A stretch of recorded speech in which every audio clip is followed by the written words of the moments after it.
Assalamualaikum warahmatullahi wabarakatuh. Halo, apa kabar teman-teman semua? Jumpa lagi dengan saya Saidin. Nah, pada video kali ini saya akan sedikit sharing tentang aspek hukum dalam studi kelayakan bisnis. Tapi sebelum lanjut ke video pembahasannya, jangan lupa untuk di-subscribe, like, komen, dan juga share. Oke, baiklah kita langsung saja ke video pembahasannya.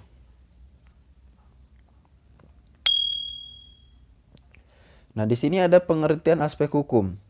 Jadi, pengertian aspek hukum yaitu mengkaji tentang legalitas usulan proyek yang akan dibangun dan juga dioperasikan, berarti bahwa setiap proyek yang akan didirikan atau dibangun di wilayah tertentu haruslah memenuhi hukum dan tata peraturan yang berlaku di wilayah tersebut. Jadi, bagi penilaian studi kelayakan bisnis, dokumen yang perlu diteliti keaslian atau kesempurnaannya meliputi badan hukum, izin-izin yang dimiliki seperti sertifikat tanah ataupun dokumen lainnya yang mendukung kegiatan usaha tersebut. Nah, kegagalan dalam penelitian aspek ini akan berakibat tidak sempurnanya hasil penelitian. Dengan kata lain, apabila ada dokumen yang tidak sah atau tidak sempurna, pasti akan menimbulkan masalah di kemudian hari.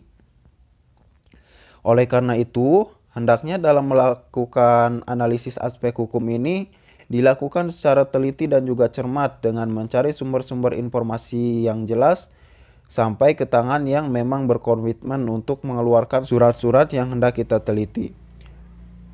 Demikian juga bagi mereka yang hendak menyiapkan suatu proyek atau usaha, maka perlu dilakukan berbagai persiapan yang berkaitan dengan aspek hukum ini.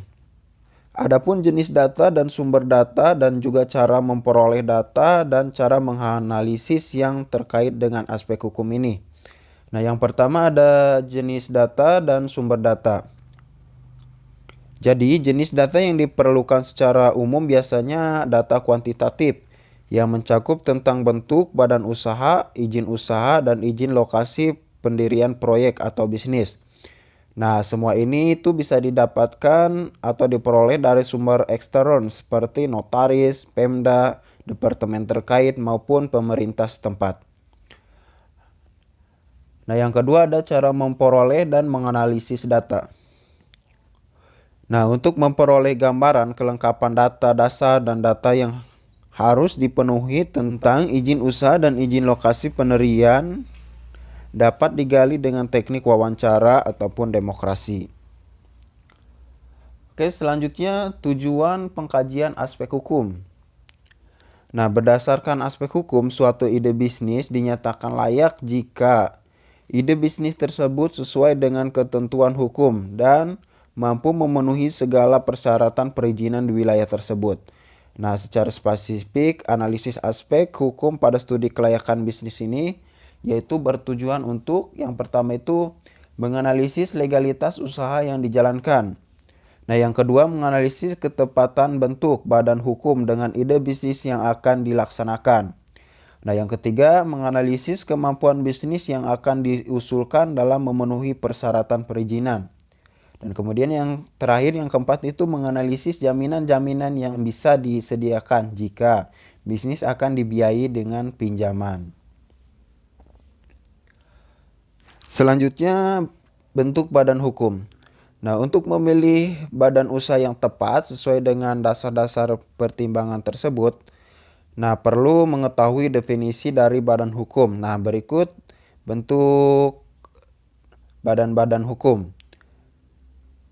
Nah, di sini yang pertama ada perusahaan perseroan, yaitu merupakan bentuk badan usaha tanpa dan pembeda pemilik antara hak pribadi dengan hak pemilik perusahaan.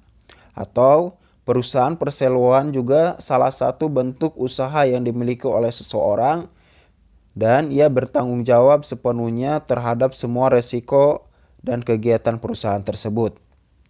Nah, yang kedua ada FRIMA atau FA, yaitu merupakan perserikatan beberapa pengusaha swasta menjadi satu kesatuan untuk mengelola usaha bersama, atau juga persekutuan untuk menjalankan perusahaan dengan memakai nama bersama.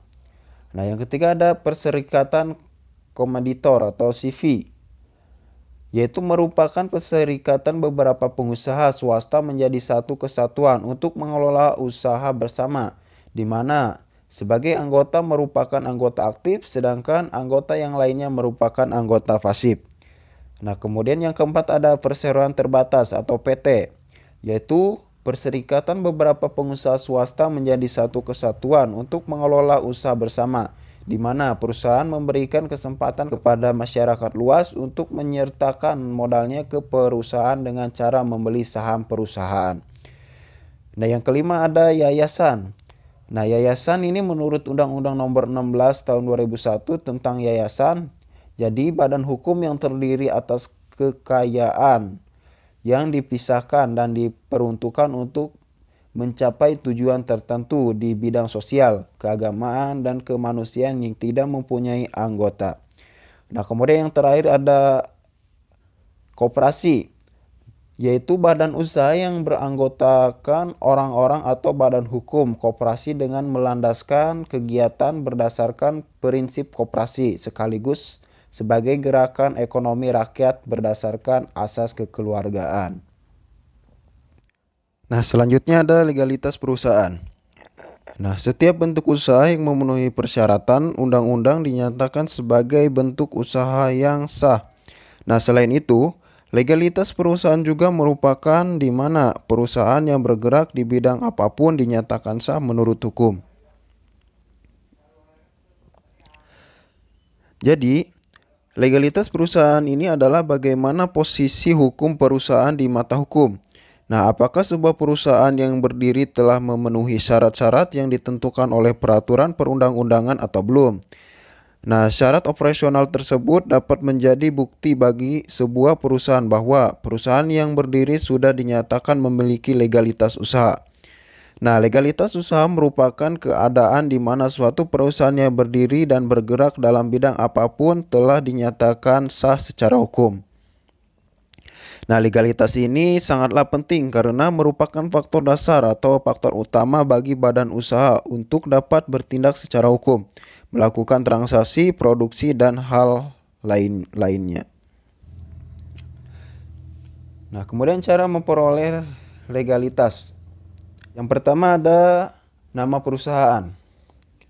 Nama perusahaan ini merupakan jati diri yang dipakai oleh perusahaan untuk menjalankan usaha yang melekat pada bentuk usaha atau perusahaan tersebut.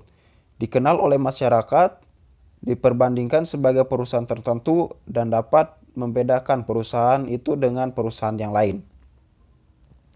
Kemudian yang kedua ada merek. Merek adalah tanda berupa gambar, susunan warna, nama, kata huruf-huruf, angka-angka, atau kombinasi dari unsur tersebut yang memiliki daya pembeda dan digunakan dalam kegiatan perdagangan barang atau jasa. Yang ketiga ada surat izin usaha perdagangan atau SIUP. Nah, setiap perusahaan yang melakukan kegiatan perdagangan diwajibkan memiliki surat izin perusahaan dagang atau SIUP, yaitu surat izin yang diberikan oleh menteri atau pejabat yang ditunjuk kepada pengusaha untuk melaksanakan kegiatan usaha perdagangan secara sah. Nah, baik itu perusahaan kecil, perusahaan menengah, apalagi perusahaan besar, terkecuali perusahaan kecil perorangan. Nah, untuk memperoleh SIUP, perusahaan wajib mengajukan surat permohonan atau izin SPI, yaitu daftar isian yang memuat perincian data perusahaan, pengusaha, dan kegiatan usaha. Dan pengusaha juga wajib membayar sejumlah uang sebagai biaya administrasi. Nah, kemudian yang keempat ada izin usaha industri. Nah, selain perusahaan perdagangan barang atau jasa, ada pula perusahaan industri. Sama hanya dengan perusahaan perdagangan, perusahaan industri pun juga harus memiliki surat izin, yaitu surat izin industri atau IUI. Nah, setiap pendirian perusahaan industri baru atau perluasan wajib memperoleh IUI. Nah, untuk memperoleh IUI diperlukan tahap persetujuan prinsip yang diberikan kepada perusahaan industri untuk dapat langsung melakukan persiapan dan usaha pembangunan, pengadaan, pemasangan atau instalasi, peralatan dan lain-lain yang diperlukan termasuk dimulainya kegiatan produksi percobaan. Nah, IUI ini berlaku untuk seterusnya selama perusahaan industri yang bersangkutan berproduksi. Nah, kemudian ada manfaat legalitas usaha. Nah, dengan dimilikinya surat-surat izin sebagai bentuk legalitas perusahaan, maka akan diperoleh beberapa manfaat diantaranya. Yang pertama, sarana perlindungan hukum. Nah, seorang pengusaha yang telah melegalkan perusahaannya akan terhindar dari tindakan pembongkaran atau penertiban dari pihak berwajib. Nah, sehingga diberikan rasa aman, nyaman, dan keberlangsungan usahanya. Yang kedua ada sarana promosi. Nah, dengan mengurus dokumen-dokumen legalitas tersebut, secara tidak langsung pengusaha telah melakukan serangkaian promosi. Nah, yang ketiga ada bukti kepatuhan terhadap hukum. Nah, dengan memiliki unsur legalitas tersebut, menandakan bahwa perusahaan telah mematuhi aturan hukum yang berlaku. Nah, secara tidak langsung ia telah menegakkan budaya disiplin pada dirinya. Nah, yang keempat ada mempermudah mendapatkan suatu proyek. Nah, dalam suatu tender selalu mensyaratkan bahwa perusahaan harus memiliki dokumen-dokumen hukum yang menyatakan pelegalan perusahaan tersebut. Nah, sehingga hal ini sangat penting nantinya untuk sarana pengembangan usaha. Nah, kemudian yang kelima, mempermudah pengembangan usaha. Untuk pengembangan usaha, pastinya diperlukan dana yang cukup besar. Nah, dana yang dibutuhkan biasanya diperoleh dengan proses pinjaman kepada pihak bank, dan dokumen-dokumen legalitas ini akan menjadi salah satu persyaratan yang diajukan pihak bank. Oke, mungkin itu saja sedikit sharing dari saya.